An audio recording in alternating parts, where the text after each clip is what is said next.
2004, you had your kind of epiphany with Claire D, the palm card.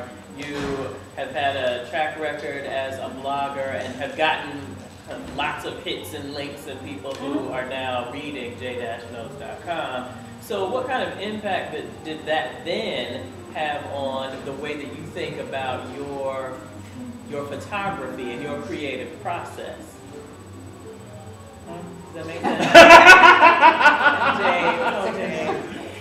What kind of impact did that turning point have on the way that you think about taking photos? Did it make you more deliberate about trying to develop a certain kind of voice and style, or did you just continue to kind of? It's a learning process. There are a couple of festivals that I love to shoot every year, particularly because they're definitely a learning process, because there's these guys who've been shooting for years. And the nice thing about it is they're really nice, especially if you're the new kid. And they're really nice to you, and they show you the different angles to shoot from, and they show you the spots, and you follow them around, and you just learn stuff. And through that, you get an opportunity to develop your own style. And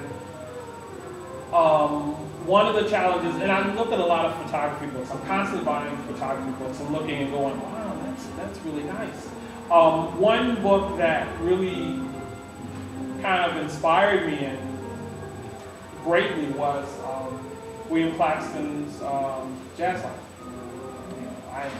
Eventually I got that for my birthday one year, and it's just really an exciting book, and it holds stuff down really well too, because it's about like that, and it's probably about 10 pounds by itself, and it's just got all kinds of great photos, jazz photos from years gone by in it, and it's just something that you look at and say, I could do that one day.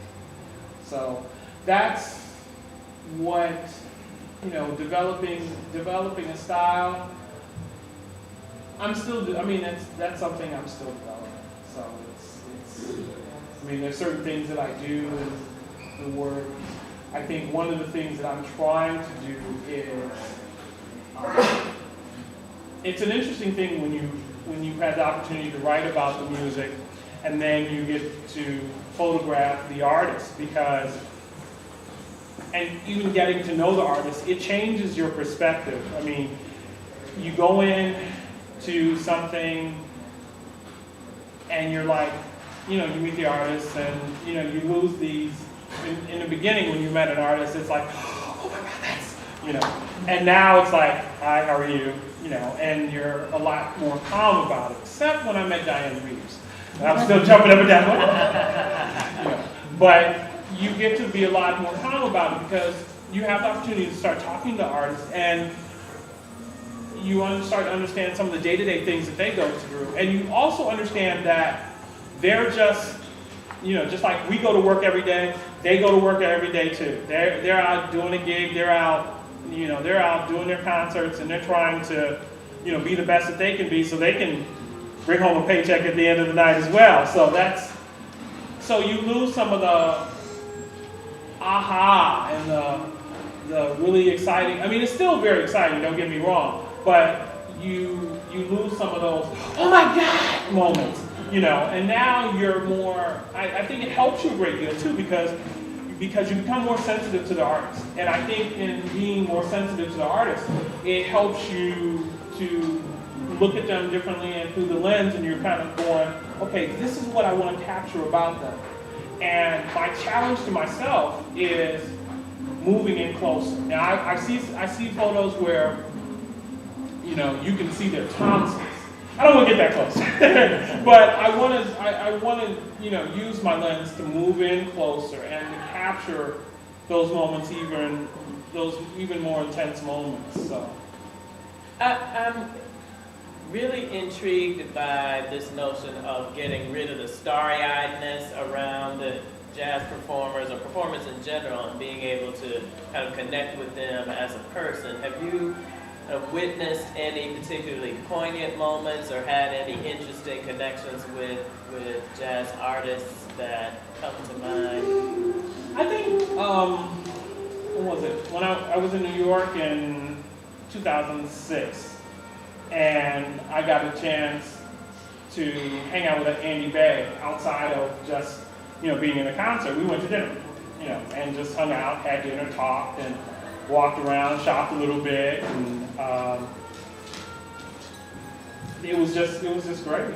It was really just great. A lot of the local artists that I've gotten to know here as well in the Bay Area, we've hung out, done dinner or lunch or whatever, and it's just the idea of being able to hang out with that person as a person and just seeing who they are it's really fun.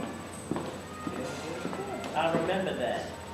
Next time I see somebody I want to approach. Oh, this is just a person. I think that jazz really evokes mood setting, perhaps more so than any other kind of music that I'm moved by. And I wonder how you, when you go through a process of capturing, I wonder how you go through a process of capturing a certain mood when you're taking your photos.